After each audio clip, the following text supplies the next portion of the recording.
guys, it's Chelsea from The Financial Diet, and this week's video is sponsored by Monday.com. And we talk a lot about how to optimize our work lives here at TFD, whether it's about negotiating for a raise or a higher starting salary, or maximizing productivity so that you can actually leave your work behind when 5 o'clock hits. But one thing that we don't touch on quite as much here at TFD is how to know when it's time to make a serious change at work. Whether that means moving totally on to a different company or industry, moving up within your own organization, or totally revamping your workflow. So let's talk about it now, with these 9 important signs that you've outgrown your job. Number 1, and perhaps in many ways the most common, is that your role isn't evolving.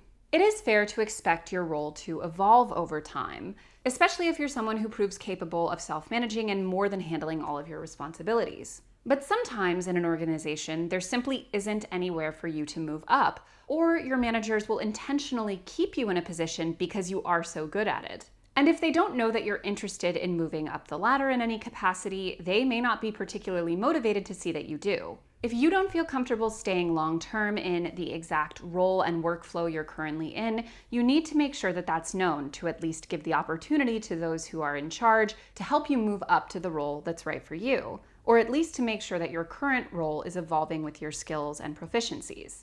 But if there aren't opportunities for growth, or the people leading you aren't necessarily motivated to work with you to make that happen, that's probably a big sign that this role, and moreover this company, isn't the right one for you anymore. And that's when it's time to look for something externally. Now, to be clear, when it comes to a role evolving, we're not talking about your role growing above and beyond what you were initially asked to do while still being paid the same and expected to accomplish everything in the same amount of hours.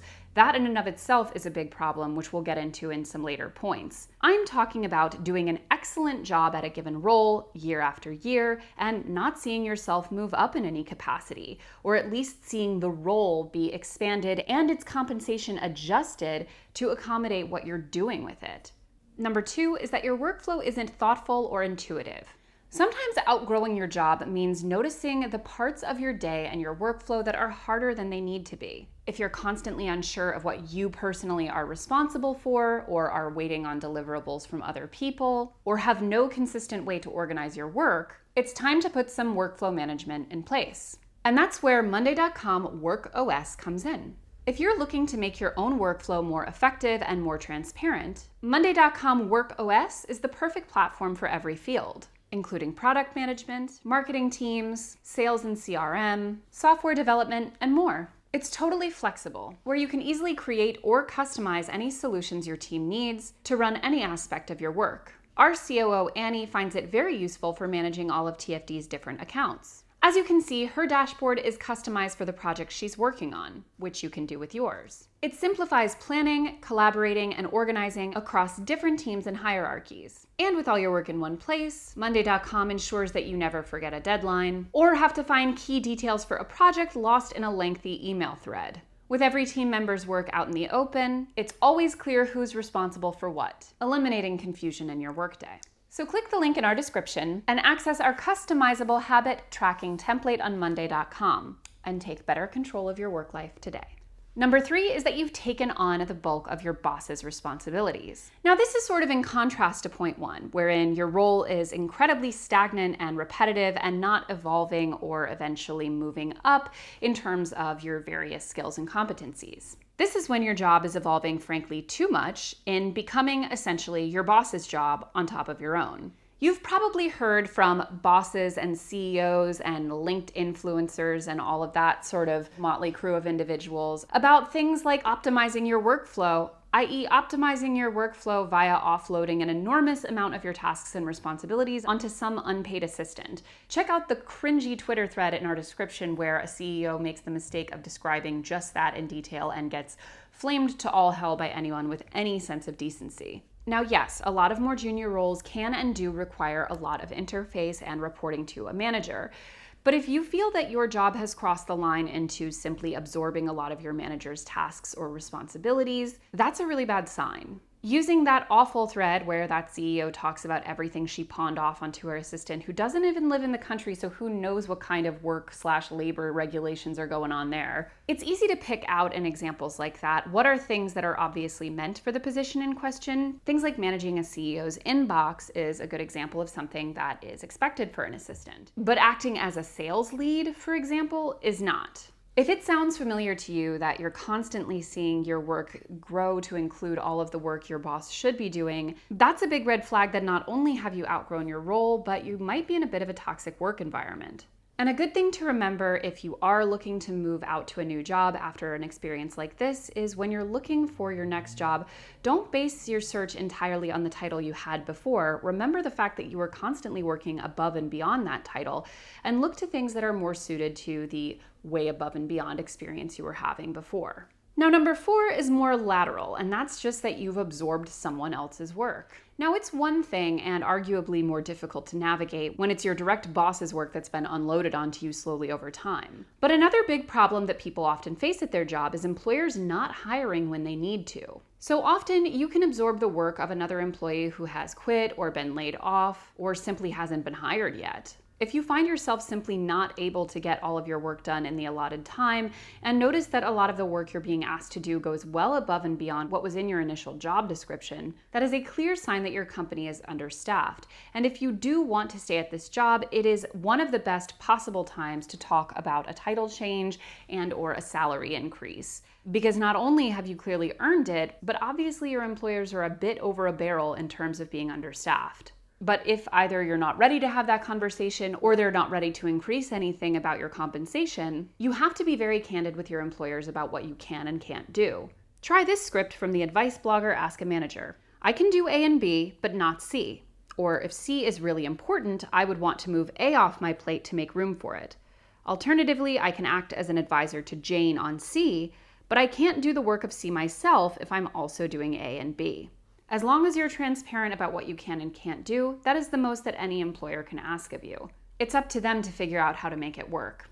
Number 5 is you're often running into the same problems or complications. Now, this could be something as serious as repeated complaints to HR about a particular dynamic, or something as simple and common as reaching the same bottleneck on certain workflows or projects. And to be fair, things like the latter can more easily be fixed. But do make sure that when you identify that you are running into specific problems repeatedly, that you bring it up to the manager or the person in charge of helping to find a solution as soon as possible. You don't want to start falling victim to some of those inconsistencies or challenges or complications and then become part of the problem yourself by not working to solve it, or to be blamed retroactively for things going wrong because of pre-existing problems you fell into. It could be that the team is short an employee, or that certain people are no longer in the right roles, or you're missing key tools or elements of the process.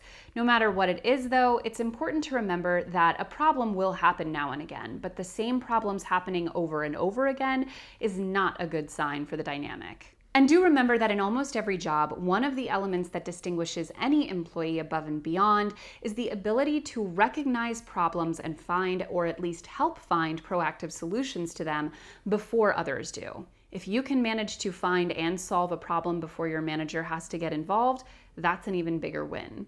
And things like that are very great to bring up at your performance review in your so-called success folder that we love to talk about having when it comes to advocating for yourself.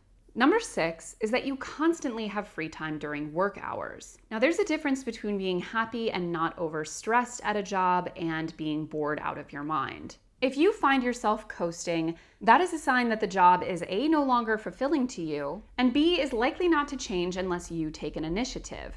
Now, don't get me wrong, if you're interested in keeping a job where you basically have several free hours a day to just cruise the internet and don't really care about possibly evolving in that job or getting something better down the road and are happy to have that extraordinary amount of free time at your desk every day, good on you. That's amazing. Live, laugh, love. I am not going to take that from you. But if you are looking to move into something that's a bit more challenging, fulfilling, or possibly furthering you in your ultimate career goals, take this quote from an article in Fast Company. We get energized by growing, just like that feeling of feeling a little bit uncomfortable as we're learning.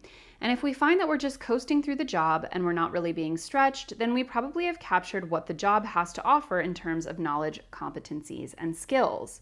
There are a lot of paths to take when it comes to quote unquote solving this problem, and it depends on whether or not you want to stay in the organization or maybe even the job. But if you do want to find a way for your job to be more fulfilling and proactive at your current employer, do keep in mind that revealing yourself as having such amazing amounts of free time is a bit of a risky proposition because they could just dump a lot more work on your plate. So do make sure that when you have a conversation with your manager about your days not being quite as filled with work as they maybe could be, that you have a proactive next step in terms of what you want to do with that time or what you see doing with that role. If you let that gap just be exposed, it's likely going to be filled with more work you don't like. Number 7 is that your coworkers primarily bitch about work when you're together. Now, obviously, venting with coworkers from time to time is completely natural and something that's basically unavoidable, especially when it comes to external third parties that you work with who you basically have no control over, and everyone sort of forms a little defensive team against. Honestly, complaining about things like terrible clients can be good for morale every now and again. But if your coworkers are frequently complaining to each other, they're complaining about internal dynamics or undermining each other behind their backs, or frequently talking about the same problems over and over, that's probably more indicative of a toxic workplace. Having been at a workplace that was exactly that, I can say that in the moment there was something a little cathartic about being able to constantly bitch with my colleagues about what was objectively a terrible work environment. But looking back, being kept in that circle of sort of faux camaraderie with the other people who just happened to be in the same shitty job only served to keep me in that job much longer than I should have been and kept me from realizing that what might have made for some fun complaining time ultimately represented a huge drain on my mental health and my professional prospects. A workplace full of coworkers who just like to bitch is never a good sign.